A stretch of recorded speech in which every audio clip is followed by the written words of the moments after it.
뭐가 궁금해? 안녕하세요. 희운신당의 무당 김순옥입니다. 무당은 죽어도 죽지 않는다. 죽어도 죽지 않는다는데 궁금하지 않으세요? 저도 궁금해요. 저는 황해도 구슬 하는 이북만신인데요. 예전 신어머니가 구슬하시는데 옛날에 엄청 크게 잘 불리셨던 그 무당 할머니가 신어머니한테 오셔서 말씀을 막 하시는 얘기를 제가 들어본 적이 있었어요. 무당? 돌아가신 할머니, 무당 할머니가 어떻게 다시 신으로 오셔서 이런 얘기를 다 정말 생생하게 다 해주실 수 있지? 라고 생각했는데 정말 무당은 죽어도 죽은 게 아닌 걸까?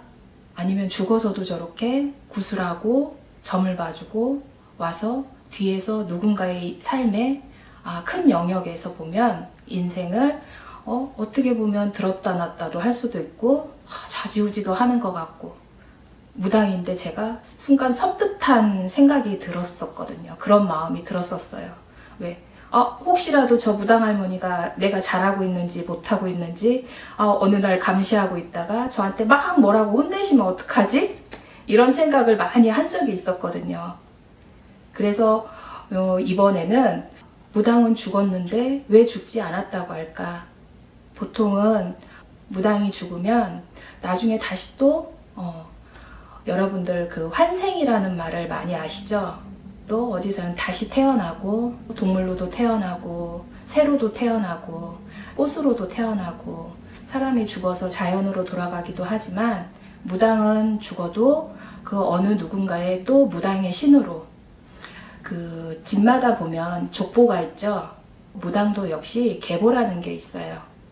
저가 황해도 이북굿을 하면 이북굿에 관련된 신어머니에서 제가 굿을 배우고 그에 따른 굿의 전례를 배워가면서 하는 그 계보가 있는데요.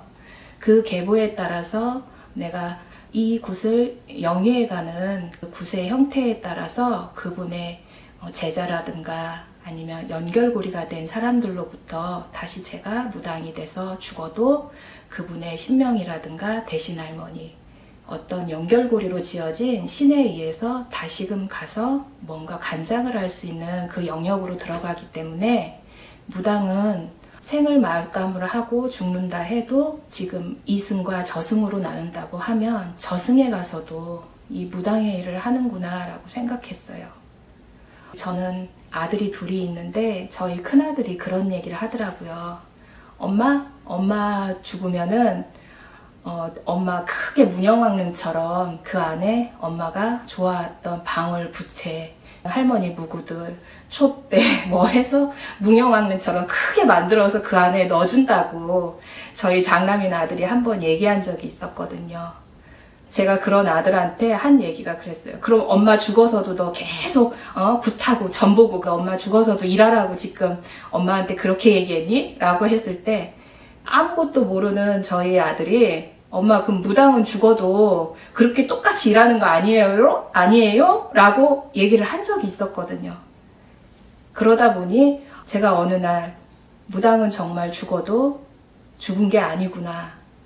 내가 살아생전에 어떠한 무당 그림으로 살고 어떠한 무당으로 기도하고 행동하고 사람들한테 많은 덕을 베풀었냐에 따라서 좀 더 큰 높은 자리의 무당이 되어서 그 신명과 손을 잡고 다른 무당이 되는 사람들한테 신적으로 그 영향력을 어느 정도 행사할 수 있는 그 힘을, 파워를 가지는 게 이 무당의 세계구나. 내가 살아서 정말 지금 살아있는 동안 신을 모시고 무당의 삶을 사는 동안은 정말 건전하고 성실하고 최선을 다하고 늘 기도하고 덕을 많이 베풀어야지만이 죽어서도 제가 그 복을 받을 수 있다는 거를 저희 아들의 얘기와 제가 그간에 기도를 하면서 땅의 삶은 참 죽어도 죽은 게 아니구나라는 거를 깨달은 적이 있었거든요.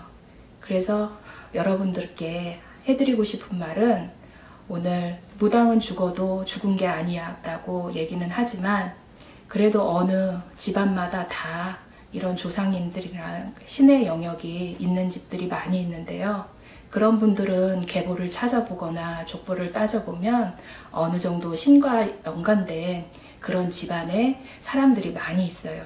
여러분들이 모르는 사람들이 많다 보니 늘 그 신은 나를 알아달라고 하지만 인간은 그걸 잘 알지 못하기 때문에 힘들어 하시는 분들, 그런 분들이 오셨을 때, 또 이 신을 잘 모르시는 분들, 집안에 이런 어찌 보면은 어떤 분은 그런 사례가 있었어요. 할머니가 예전에 큰 무당이셨어요. 제가 점사를 보면서 이 할머니가 갑자기 모르는 할머니의 느낌이 확 들어오는데 이분한테 흔히 요즘에 얘기하는 그 할머니가 저한테 빙의 돼서 막 이 자손한테, 이 엄마한테 막 욕을 하시는 거예요. 이 엄마는 순간 놀랬다는 거죠. 왜냐하면 예전 어렸을 때 본 할머니 기억이 할머니가 욕을 엄청 많이 하셨던 그 할머니시라고 해가면서 믿기지가 않는다 그런 말씀을 하시는데, 이 할머니가 자손한테 이 엄마를 무당을 시키려는 게 아니라 이런 무당을 하셨던 할머니 신의 존재가 있었다는 거를 자손이 좀 알아주기를 바라는 마음과, 내가 이렇게 해서 이런 일을 너희한테 도와줄 건데 왜 나를 찾지 않느냐, 자손을 잘 되게 해주고 싶은데도 자손이 찾질 않아서 힘들어하는 그런 사례가 있었는데요.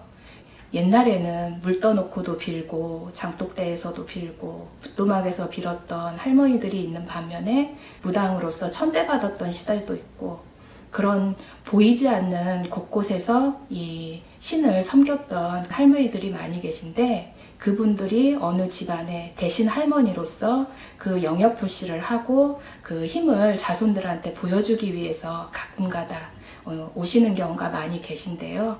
저희도 그런 할머니의 영향을 받아서 제가 이렇게 지금 무업을 하고 있는 거고, 그러니 여러분들도 어찌 보면은 곳곳에 지금은 종교가 많이 생겨나고 또 변화된 종교도 많고 그렇지만, 이 토속신앙인 무속에 이 옛날부터 자리 잡고 있던 조상에서 오시는 할머니들, 무당이 돼서 무당이 다시 신으로 가서 어느 집 자손한테 내가 이렇게 도와주려고 왔다 하시는 분들이 여러분들 곁에 어쩌면 와 계실지도 모르는데, 몰라서 잘 찾지 않으시는 분들이 계시다면 무당이 저가 또 그런 분들을 잘 찾아서 잘 봉양해 드리면은 여러분들이 복받고 좀 더 편안해지도록 그 할머니들을 영접할 수 있는 기회를 만들 수 있었으면 좋겠습니다.